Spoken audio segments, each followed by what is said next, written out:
Olá pessoal, tudo bem? Professor Arthur por aqui mais uma vez. Ainda falando sobre o capítulo 1, né, do NetAcad, vamos apresentar aqui um resumo das ferramentas do técnico. Peço que você não se preocupe tanto nesse momento, né, com a identificação delas, para que serve esse monte de ferramentas. Ao longo do curso nós vamos tratar bastante disso. Hoje é um primeiro contato com 4 tipos de ferramentas, né? A gente vai passar rapidamente por elas para que você tenha um contato visual e ao longo aí do andamento do curso a gente detalha sempre o uso delas.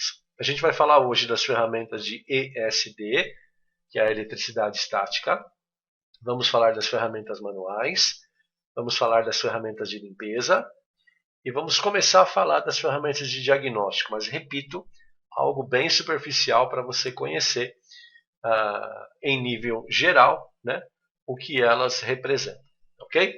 Pessoal, quando a gente fala a nível de ferramenta, é óbvio que a gente tem uma oferta de mercado bem grande para esse segmento. E você não precisa se preocupar nesse momento em adquirir essas ferramentas em quantidade grande. Tá? Aprenda primeiro a usá-las, né? Saiba quais são as finalidades e as necessidades, e aí sim, depois você faz todo esse processo, tá bom? Então vamos falar das ferramentas de ESD primeiro.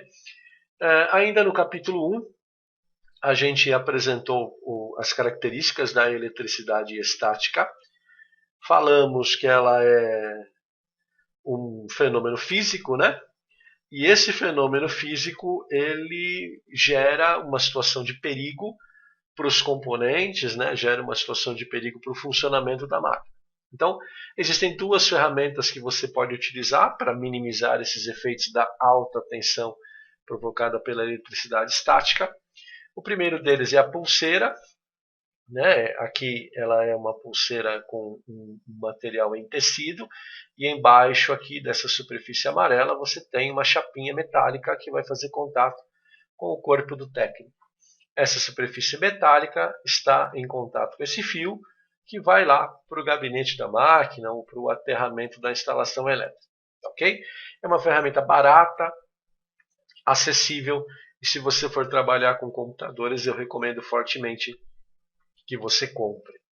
A segunda ferramenta para ESD é o tapetinho antiestático, né? Nós já falamos também sobre ele, e ele é reservado para trabalhos em bancada, tá bom?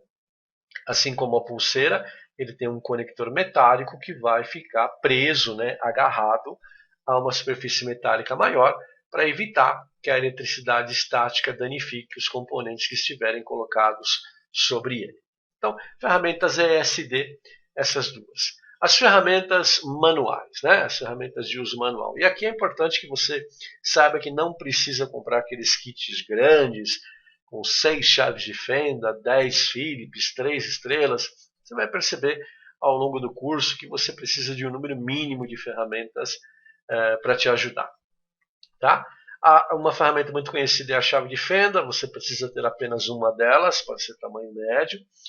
A maior parte dos parafusos da máquina não usa fenda, tá? A gente geralmente usa a fenda para fazer alguma alavanca ou para alguns parafusos de uso bem restrito, tá?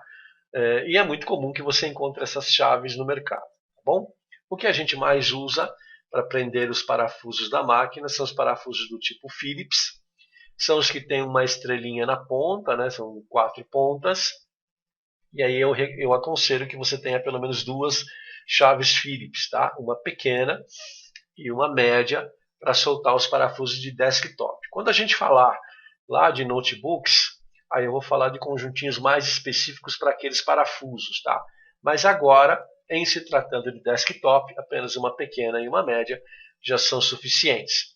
Um outro tipo de chave que a gente começa a encontrar por aí, principalmente nos gabinetes, é uma chave de fenda Torx, que ela é uma estrela de 6 pontas. Essa chave geralmente ela é utilizada para a movimentação dos parafusos de gabinete, para evitar que pessoas com treinamento não adequado tenham acesso ao conteúdo dentro da máquina. Tá bom? Essa chave você encontra em vários tamanhos. e geralmente uma delas de tamanho médio já é suficiente para abrir os gabinetes por aí. Tá? A chave sextavada é uma chave que a gente utiliza bastante para soltar parafusos da fonte de alimentação, parafusos das unidades óticas, né, os CDs, os DVDs. Também pode ser, esses parafusos também podem ser soltos com a chave Phillips, mas aqui você tem uma outra possibilidade, tá bom? Essa chave de porca, né, que a gente chamava antigamente, ela é para soltar um determinado tipo de parafuso. Então é importante que você compre ou que você tenha uma chave sextavada do tamanho adequado para soltar os parafusos. Não se desespere, ao longo do curso eu vou dizer o tamanho, o modelo, tudo certinho dessas chaves todas que a gente está apresentando aqui. Uma outra ferramenta interessante é uma pinça, né? Tecnicamente ela é chamada de recuperadora de peças, mas ela é uma pinça. Então aqui na ilustração a gente tem um parafuso aqui sobre uma placa-mãe. Ao invés de você colocar a mão por conta da ESD, você usa esta pinça. Ela também é chamada de terceira mão, tá? E ela pode inclusive ajudar você a colocar parafusos em locais de difícil acesso. O custo é muito baratinho, tá? Então vale a pena você ter pelo menos umas duas aí com você, uma pequena e uma de tamanho maior. E por fim, uma lanterna. Eu sei que você pode achar absolutamente supérfluo, mas é extremamente necessário. Tá? Embora hoje em dia a gente tenha os celulares, né, com lanterna, você pode ter uma lanterna separada. Tá? Existem inclusive alguns kits de lanterna que você coloca na cabeça, como se fosse um boné. Né? Esses kits são muito bons, eu mesmo tenho um, e deixa suas mãos livres para continuar trabalhando na máquina. Tá? Geralmente hoje essas lanternas são de LED, elas não são de lâmpadas como eram antigamente. Então, o custo, pessoal, das ferramentas manuais não costumam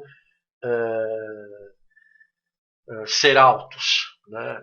Esse tipo de pacote ele é barato. Tá? Então não se preocupem em relação a isso.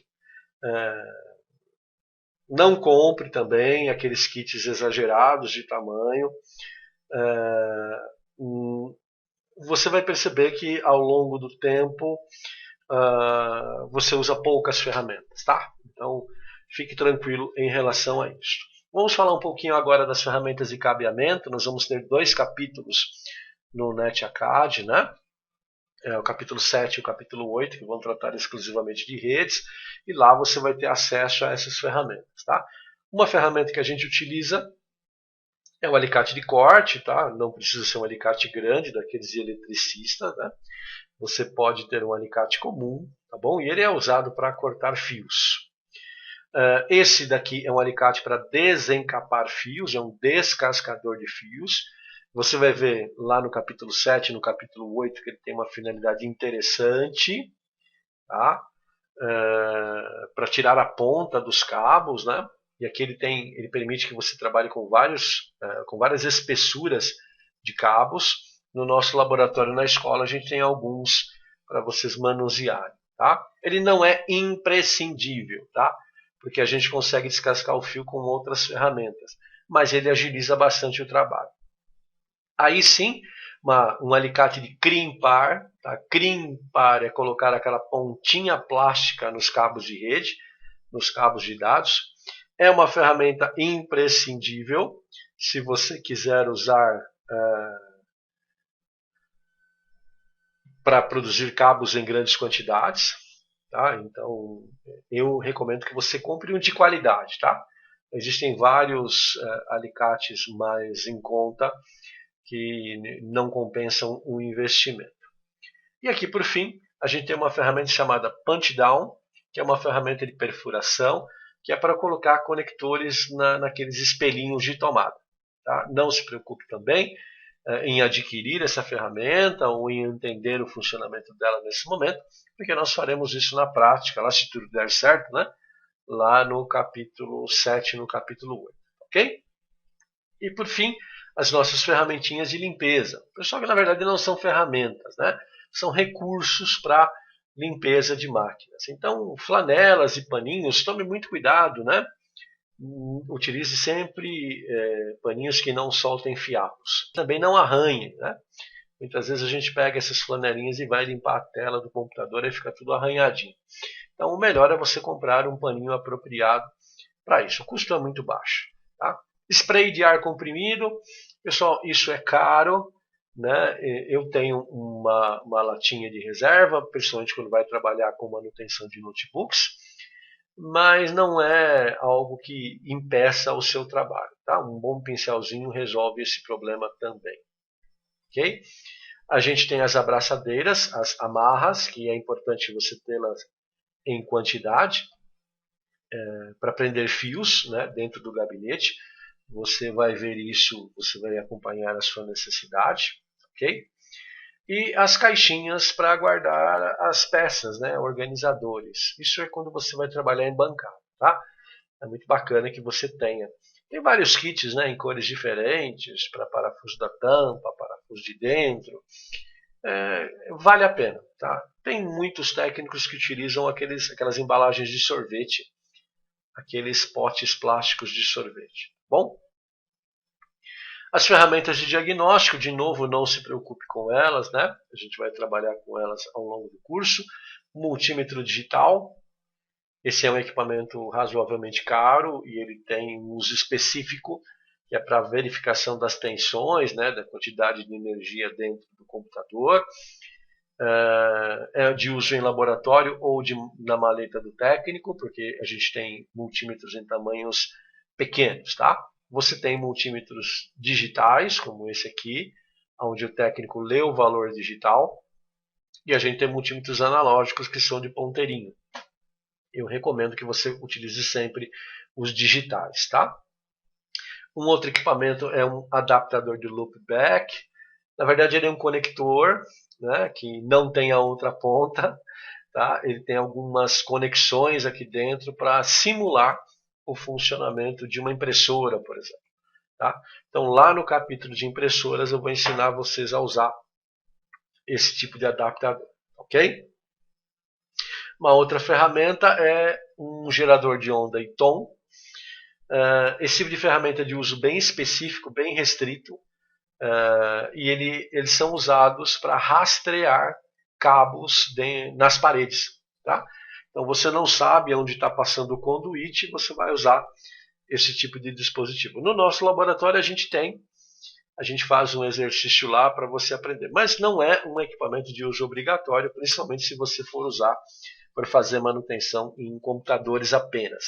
Ele é útil sim se você for fazer instalações, né, de rede, de infraestrutura em prédios e em residências mais antigas, onde você não tem a diagramação da passagem dos conduítes. Um outro item que a gente tem são as ferramentas de diagnóstico digitais, né, que fazem leituras, por exemplo, de temperatura, de horas de funcionamento do disco, de memória RAM. O Windows, inclusive, tem algumas ferramentas desse tipo. E aí a gente vai passar a estudar isso aqui a partir do capítulo 3. Tá? Mas existem várias ferramentas de diagnóstico que precisam estar instaladas na máquina para você poder pegar, para você poder coletar os seus dados. Tá bom? E uma ferramenta de diagnóstico que não é bem uma ferramenta, mas é algo de suporte, é um HD externo. Tá? HDs externos sempre são muito bons quando você tem que transferir informações de um equipamento para outro. Tá? E geralmente isso aqui a gente monta a um custo muito baixo. Até durante o curso eu vou ensinar vocês a fazer, vou mostrar para vocês como é que isso funciona. Tá bom? Então, pessoal, é isso aí. A nível de ferramentas, não se assuste. É um primeiro contato. Nós vamos nos falando. Um forte abraço a todos, a todas e até mais.